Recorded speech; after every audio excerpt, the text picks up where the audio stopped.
Oke, baik. Assalamualaikum warahmatullahi wabarakatuh. Eh, Semuanya, perkenalkan nama saya Abdurrahman Al-Ghifari. Saya adalah mahasiswa Computer Science dari Universitas Pendidikan Indonesia dan pada kesempatan kali ini, seperti biasa, selamat datang kembali kepada section di channel YouTube saya, yaitu section di mana nama sectionnya adalah review codingan. Yang dimana section ini adalah untuk membahas review kode gitu dari proyek-proyek yang ada pada perkuliahan saya gitu sebagai tugas besar. Nah, pada kesempatan kali ini saya akan mereview proyek saya pada semester 1 tentang teori bahasa otomata terkait kompilasi program. Nah, ini kodenya itu adalah tentang membuat sebuah rangkaian algoritma kode untuk mengotomatisasi tiketing MRT atau tiketing kereta MRT gitu ya. Nah, mungkin seperti itu penjelasan overview singkatnya. Mungkin kita langsung aja masuk ke kodenya. Oke, let's check it out. Oke, ini adalah kodenya. Nama filenya adalah mesin tiket MRT. Nah, tugas ini saya kerjakan bersama dengan 4 rekan saya, yaitu ada Fatan Putra, ada Nova Fahri, dan ada Hanif Ahmad Syauqi. Oh, 5 orang. Ada Anugerah Bayu Satrio juga. Nah, untuk programnya sendiri, algoritma programnya disusun dalam bahasa C gitu ya, atau di mother language gitu, sebagai bentuk pemahaman dasar pembahasaan gitu pada semester 1 saya di Computer Science UPI.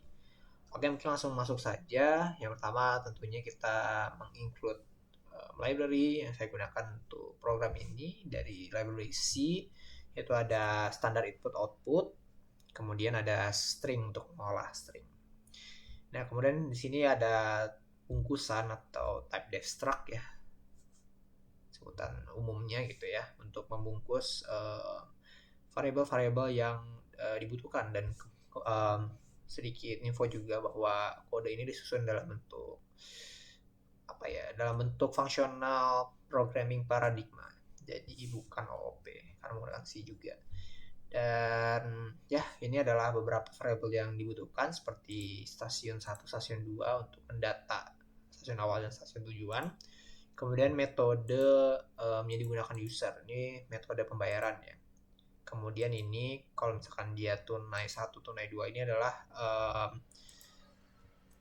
untuk menyimpan nominal uang. Dan kemudian valid 1 dan valid 2 ini untuk memvalidasi bagian uang tunai dan juga e-money.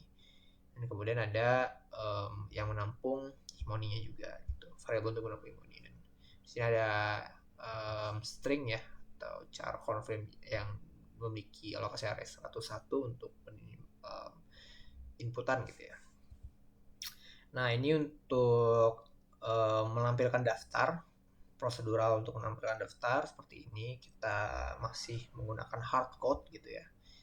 Kemudian ini stroke 1 ketika pembayaran money tapi saldonya belum cukup. Stroke 2 ketika misal metode pembayarannya tidak sesuai. Stroke 3 misal kalau nggak mau masukin inputan lagi gitu. Kemudian ada stroke keempat, itu untuk kalau nggak mau melanjutkan transaksi lagi, dan stroke kelima itu untuk menampilkan hasil e-money atau tunai gitu. Nah, ini untuk main programnya. Jadi memang tersusun dari beberapa prosedur yang hardcode gitu ya, untuk menampilkan pesan-pesan tersebut gitu. Dan beberapa ada yang disesuaikan dengan variabel yang ada. Seperti ini. Kemudian masuk ke mainnya. Nah, ini adalah pertama kita akan menampilkan daftar dulu, daftar dari ini. Nah, ini list stasiun MRT-nya gitu ya. Kemudian kita menginisialisasi beberapa variabel gitu ya. Kemudian kita mendeklarasikan juga type def struct-nya di sini. Nah, kemudian di sini masuk ke perulangan dual ya. Dia masuk sekali ke proses atau ya algoritmanya untuk masuk pertama kali, masuk sekali gitu ya, untuk ke proses dimana ketika ditampilkan, user kan dikasih input dulu gitu untuk memasukkan inputan gitu. Dan ketika dipilih inputannya 0, maka ya pembeliannya dibatalkan. Dan ketika inputan itu berada di luar jangkauan, maka dia inputannya itu tidak valid. Nah, kemudian setelah melakukan ini, maka titik akhir stasiun tiba. Nah, ini kita untuk memilih titik akhir stasiunnya gitu. Dan ini untuk memilih titik awal stasiunnya gitu. Dan ini sama untuk bagian kode perulangannya. Sebenarnya ini bisa diubah menjadi prosedural sendiri lagi gitu ya, biar lebih hemat gitu dan lebih efisien. Namun memang waktu itu semester 1 dan ya, jadi yang memang terpikirkan untuk membuat algoritmanya seperti ini gitu. Waktu itu masih sangat amatur dalam bahasa C. Nah, kemudian ini untuk menghitung menghitung yang dibutuhkan untuk dibayar gitu, berapa price-nya gitu, harga yang dibayar gitu ya. Karena setiap loncatan stasiun itu dia dikalikan 5.000 seperti itu. Kemudian algoritma yang keempat itu adalah ketika kita memasukkan metode pembayaran yang user inginkan gitu ya. Nah, kita bisa pilih dia tunai atau e-money ya. Nah, ini kita panggil ini kan struct-nya gitu ya. Kemudian di dalamnya kita mengakses metode. Terus, nah, apabila stringnya adalah metode tunai, maka kita masukkan nominalnya dengan dibatasinya itu untuk automasi mesinnya itu hanya bisa masukkan di kelipatan 5.000 untuk uangnya gitu, untuk penambahan nominal saldo gitu ya, hanya 5.000 saja gitu untuk dibatasinya untuk mesin sederhana tiketing ini gitu. Kemudian kita cek nominalnya apakah kurang atau cukup. Nah, di sini akan diolah gitu. Kalau kurang dia akan menampilkan output ini gitu, nominal uang Anda tidak tunai yang Anda masukkan kurang gitu. Apakah ingin mengisi saldo kembali gitu. Kalau misalkan ingin mengisi saldo kembali atau kita isi Y, maka ya kita akan diminta untuk masukkan jumlah nominal tambahannya. Dan ketika inputannya nominal tidak valid, maka kita diminta masukkan kembali gitu. Dan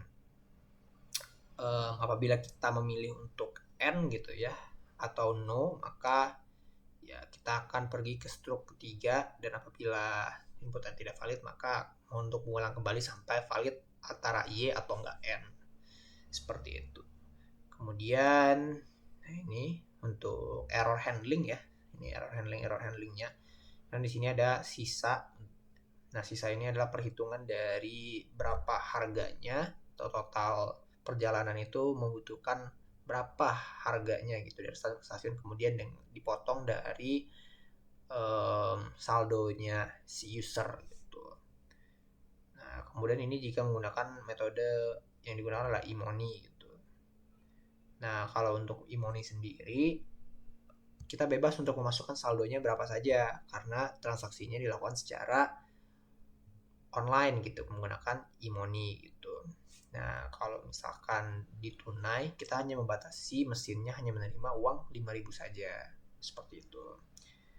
Nah, kemudian ya seperti tadi kita sama ya, Y atau N untuk menggunakan transaksi. Ketika kita sudah memasukkan inputan N, artinya 0, maka kita bisa lanjut nih ke stroke kedua gitu.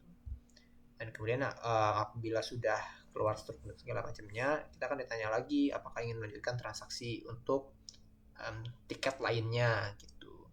Apabila yes, maka kita akan nampilkan struktur keempat untuk menyudahi transaksi seperti itu. Dan apabila no, maka dia akan kembali lagi ke atas gitu ya. Dia tidak akan mengeksekusi tidak akan keluar dari while, karena akan keluar dari while ya ketika dia yes gitu. Kalau no, dia akan balik lagi ke atas seperti itu.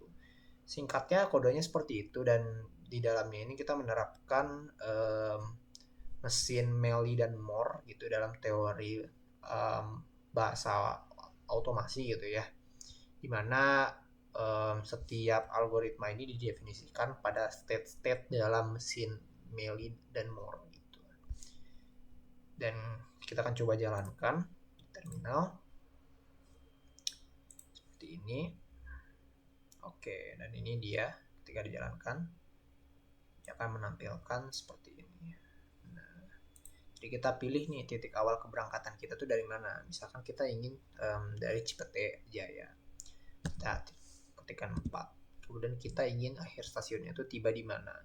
Misalkan kita ingin ke Blok M BCA, berarti kita ketikkan 8. Nah, maka kita akan dipilih untuk metode pembayaran yang digunakan itu apa. Tunai, kita misalkan maunya tunai. Maka dia dibatasi bahwa kelipatannya itu harus 5K. Bagaimana kalau kita masukkan yang 4K?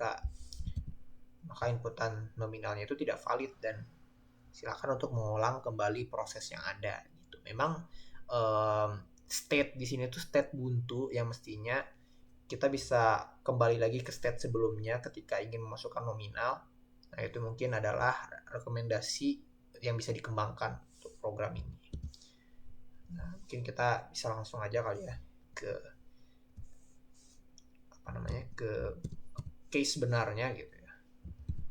Misalkan kita ingin top up di sini, kelipatan 5-nya adalah 50.000. Nah, maaf, metode pembayaran yang Anda ajukan belum tersedia. Oh, maaf, kita lupa untuk memasukkan metode pembayarannya. Maaf. 8, kemudian tunai. Baru kita masukkan 50.000.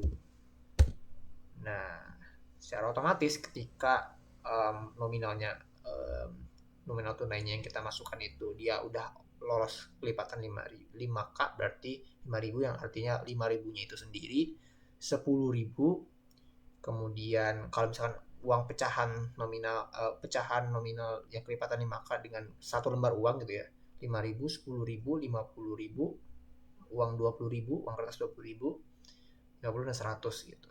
Itu masih bisa. Seperti itu. Dan apakah ingin menunjukkan transaksi dan berarti di sini udah tercatat nih stroke-nya gitu ya. Nah, stroke-nya ini nanti bisa dicetak dan dipegang oleh user gitu. Dimana di dalamnya ada jenis pembayarannya menggunakan tunai, kemudian kode bookingnya, dan ini belum diset, masih di hardcode gitu ya. Kemudian jumlah stasiun yang dilewati. Nah, itu ada 5 stasiun gitu. Dari 4 ke 5, 6, 7, 8 gitu ya. Kemudian biayanya berapa, kemudian uang sisa kembaliannya berapa. Seperti itu. Dan jika kita ingin menunjukkan transaksi, maka kita bisa klik yes di sini. Kemudian kita akan pilih lagi titik awal keberangkatannya seperti apa, dan ketika kita ketikkan 0 maka dia pembelian dibatalkan. Seperti itu mungkin untuk review dari codingan pada tugas teori bahasa otomata.